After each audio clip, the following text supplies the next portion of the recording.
El monte de las ánimas, de Gustavo Adolfo Bécquer. La noche de difuntos me despertó a no sé qué hora el doble de las campanas. Su tañido monótono y eterno me trajo a las mientes esta tradición que oí hace poco en Soria. Intenté dormir de nuevo. Imposible. Una vez aguijoneada la imaginación, es un caballo que se desboca y al que no sirve tirarle de la rienda. Por pasar el rato me decidí a escribirla, como en efecto lo hice. Yo la oí en el mismo lugar en que acaeció, y la he escrito volviendo algunas veces la cabeza con miedo cuando sentía crujir los cristales de mi balcón, estremecidos por el aire frío de la noche. Sea de ello lo que quiera, ahí va, como el caballo de copas. Atad los perros, haced la señal con las trompas para que se reúnan los cazadores, y demos la vuelta a la ciudad. La noche se acerca, es día de todos los santos y estamos en el monte de las ánimas. ¿Tan pronto? A ser otro el día, no dejara yo de concluir con ese rebaño de lobos que las nieves del Moncayo han arrojado de sus madrigueras. Pero hoy es imposible. Dentro de poco sonará la oración en los templarios, y las ánimas de los difuntos comenzarán a tañer su campana en la capilla del monte. En esa capilla ruinosa. Bah, ¿quieres asustarme? No, hermosa prima, tú ignoras cuánto sucede en este país, porque aún no hace un año que has venido a él desde muy lejos. Refrena tu yegua, yo también pondré la mía al paso, y mientras dure el camino te contaré esa historia. Los pajes se reunieron en alegres y bulliciosos grupos. Los condes de Borges y de Alcudiel montaron en sus magníficos caballos, y todos juntos siguieron a sus hijos Beatriz y Alonso, que precedían la comitiva a bastante distancia. Mientras duraba el camino, Alonso narró en estos términos la prometida historia. Ese monte que hoy llaman de las ánimas pertenecía a los templarios, cuyo convento ves allí a la margen del río. Los templarios eran guerreros y religiosos a la vez. Conquistada Soria a los árabes, el rey los hizo venir de lejanas tierras para defender la ciudad por la parte del puente, haciendo en ello notable agravio a sus nobles de Castilla, que así hubieran solos sabido defenderla como solos la conquistaron. Entre los caballeros de la nueva y poderosa orden y los hidalgos de la ciudad fermentó por algunos años, y estalló al fin un odio profundo. Los primeros tenían acotado ese monte, donde reservaban caza abundante para satisfacer sus necesidades y contribuir a sus placeres. Los segundos determinaron organizar una gran batida en el coto, a pesar de las severas prohibiciones de los clérigos con espuelas, como llamaban a sus enemigos. Cundió la voz del reto, y nada fue parte de detener a los unos en su manía de cazar y a los otros en su empeño de estorbarlo. La proyectada expedición se llevó a cabo. No se acordaron de ella las fieras. Antes la tendrían presente tantas madres como arrastraron sendos lutos por sus hijos. Aquello no fue una cacería, fue una batalla espantosa. El monte quedó sembrado de cadáveres. Los lobos a quienes se quiso exterminar tuvieron un sangriento festín. Por último, intervino la autoridad del rey. El monte, maldita ocasión de tantas desgracias, se declaró abandonado, y la capilla de los religiosos, situada en el mismo monte y en cuyo atrio se enterraron juntos amigos y enemigos, comenzó a arruinarse. Desde entonces dicen que cuando llega la noche de difuntos se oye doblar sola la campana de la capilla, y que las ánimas de los muertos, envueltas en jirones de sus sudarios, corren como en una cacería fantástica por entre las breñas y los zarzales. Los ciervos braman espantados, los lobos aúllan, las culebras dan horrorosos silbidos, y al otro día se han visto impresas en la nieve las huellas de los descarnados pies de los esqueletos. Por eso en Soria le llamamos el Monte de las Ánimas, y por eso he querido salir de él antes que cierre la noche. La relación de Alonso concluyó justamente cuando los dos jóvenes llegaban al extremo del puente que da paso a la ciudad por aquel lado. Allí esperaron al resto de la comitiva, la cual, después de incorporárseles los dos jinetes, se perdió por entre las estrechas y oscuras calles de Soria. Los servidores acababan de levantar los manteles. La alta chimenea gótica del palacio de los condes de Alcudiel despedía un vivo resplandor iluminando algunos grupos de damas y caballeros que alrededor de la lumbre conversaban familiarmente, y el viento azotaba los emplomados vidrios de las ojivas del salón. Solo dos personas parecían ajenas a la conversación general: Beatriz y Alonso. Beatriz seguía con los ojos, absorta en un vago pensamiento, los caprichos de la llama. Alonso miraba el reflejo de la hoguera chispear en las azules pupilas de Beatriz. Ambos guardaban hacía rato un profundo silencio. Las dueñas referían, a propósito de la noche de difuntos, cuentos temerosos, en que los espectros y los aparecidos representaban el principal papel, y las campanas de las iglesias de Soria doblaban a lo lejos con un tañido monótono y triste. «Hermosa prima», exclamó al fin Alonso, rompiendo el largo silencio en que se encontraban. «Pronto vamos a separarnos, tal vez para siempre.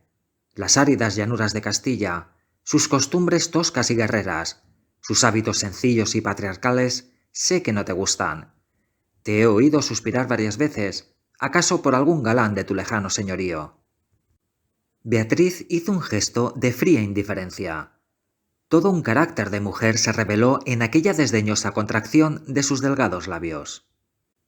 «Tal vez por la pompa de la corte francesa, donde hasta aquí has vivido», se apresuró a añadir el joven. «De un modo o de otro, presiento que no tardaré en perderte. Al separarnos, quisiera que llevases una memoria mía. ¿Te acuerdas cuando fuimos al templo a dar gracias a Dios por haberte devuelto la salud que viniste a buscar a esta tierra? El joyel que sujetaba la pluma de mi gorra cautivó tu atención. ¡Qué hermoso estaría sujetando un velo sobre tu oscura cabellera! Ya ha prendido el de una desposada. Mi padre se lo regaló a la que me dio el ser, y ella lo llevó al altar. ¿Lo quieres?» «No sé en el tuyo», contestó la hermosa, «pero en mi país una prenda recibida compromete una voluntad. Solo en un día de ceremonia debe aceptarse un presente de manos de un deudo, que aún puede ir a Roma sin volver con las manos vacías». El acento helado con que Beatriz pronunció estas palabras turbó un momento al joven, que después de serenarse, dijo con tristeza: «Lo sé, prima, pero hoy se celebran todos los santos, y el tuyo entre todos. Hoy es día de ceremonias y presentes. ¿Quieres aceptar el mío?» Beatriz se mordió ligeramente los labios y extendió la mano para tomar la joya, sin añadir una palabra. Los dos jóvenes volvieron a quedarse en silencio, y volvióse a oír la cascada voz de las viejas que hablaban de brujas y de trasgos, y el zumbido del aire que hacía crujir los vidrios de las ojivas, y el triste y monótono doblar de las campanas.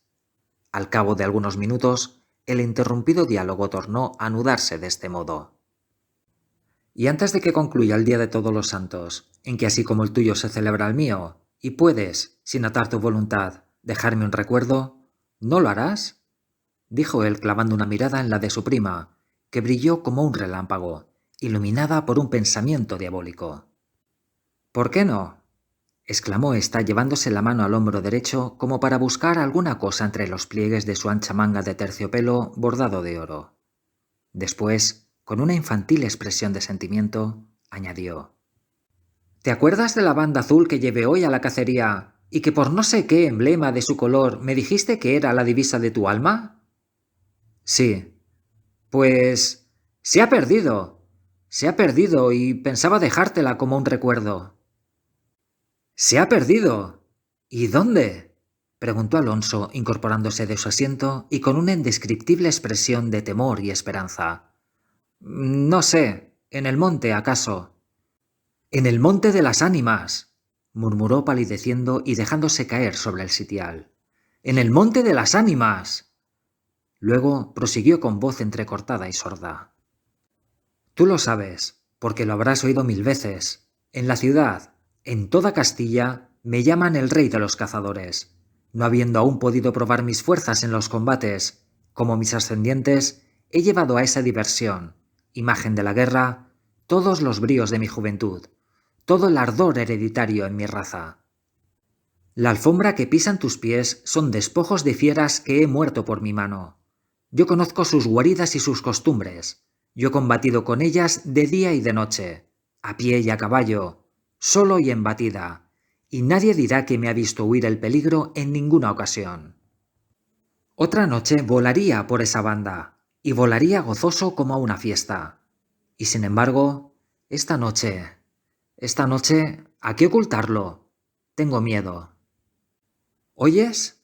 Las campanas doblan. La oración ha sonado en San Juan del Duero.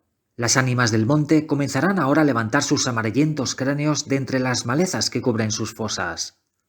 Las ánimas, cuya sola vista puede helar de horror la sangre del más valiente, tornar sus cabellos blancos, o arrebatarle en el torbellino de su fantástica carrera como una hoja que arrastra el viento sin que se sepa dónde. Mientras el joven hablaba, una sonrisa imperceptible se dibujó en los labios de Beatriz, que cuando hubo concluido exclamó con un tono indiferente y mientras atizaba el fuego del hogar, donde saltaba y crujía la leña, arrojando chispas de 1000 colores. «¡Oh! Eso de ningún modo! ¡Qué locura! Ir ahora al monte por semejante friolera. Una noche tan oscura, noche de difuntos y cuajado el camino de lobos». Al decir esta última frase, la recargó de un modo tan especial que Alonso no pudo menos de comprender toda su amarga ironía.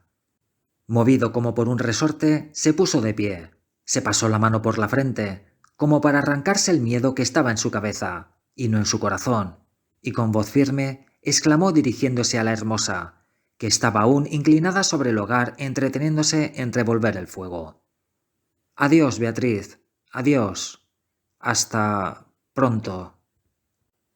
«¡Alonso! ¡Alonso!», dijo ésta, volviéndose con rapidez.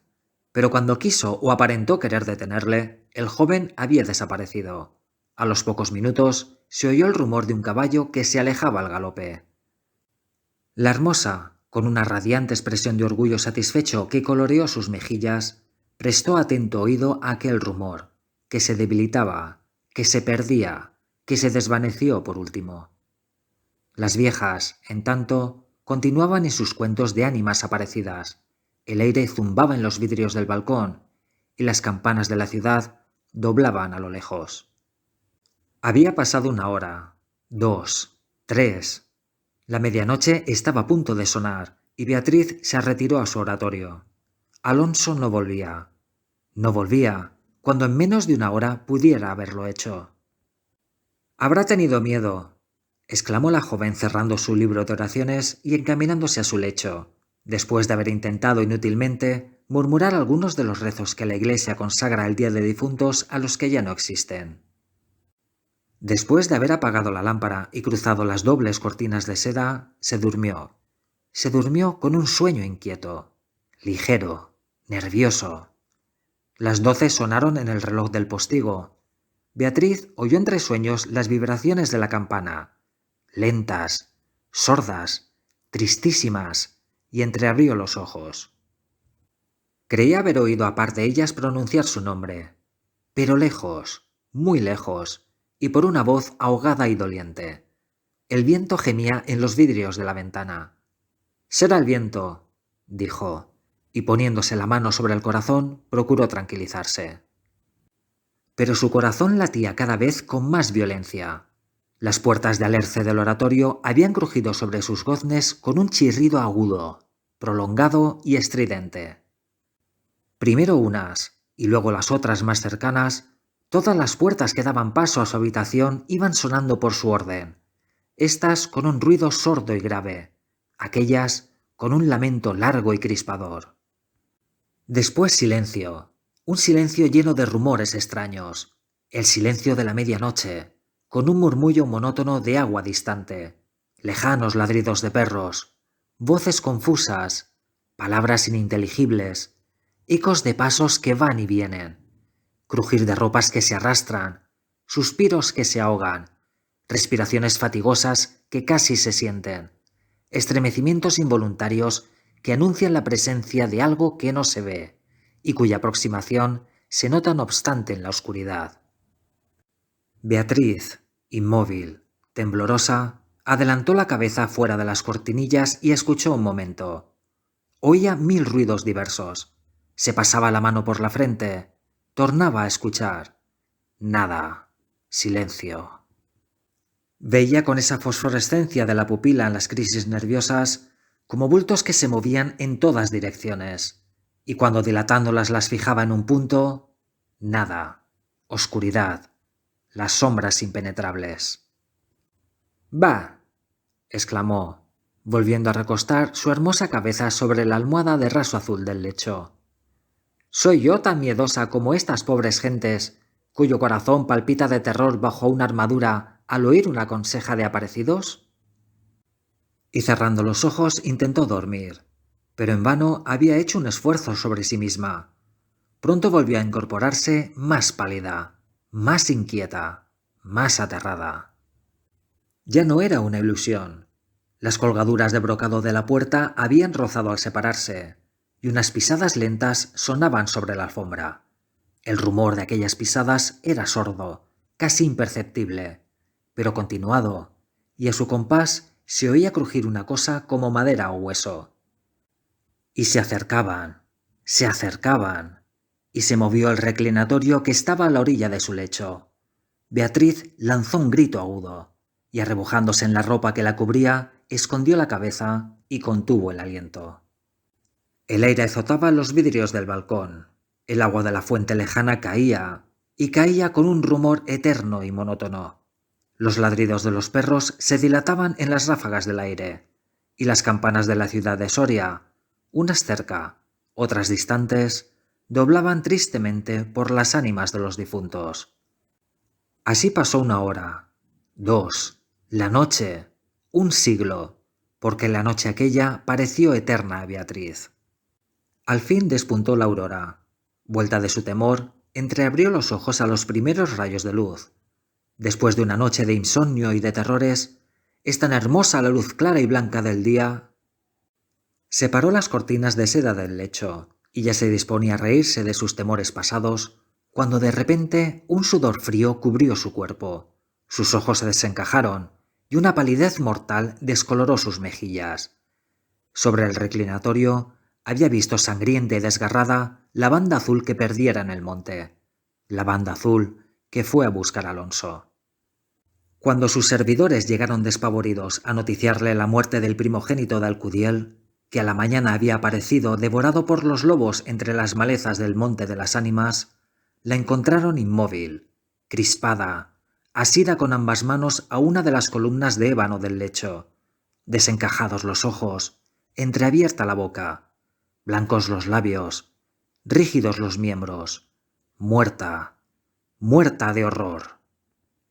Dicen que después de acaecido este suceso, un cazador extraviado que pasó la noche de difuntos sin poder salir del Monte de las Ánimas, y que al otro día, antes de morir, pudo contar lo que viera, refirió cosas horribles.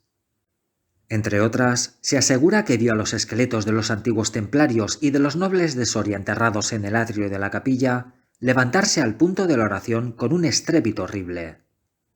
Y caballeros sobre osamentas de corceles perseguir como a una fiera a una mujer hermosa, pálida y desmelenada, que con los pies desnudos y sangrientos, y arrojando gritos de horror, daba vueltas alrededor de la tumba de Alonso.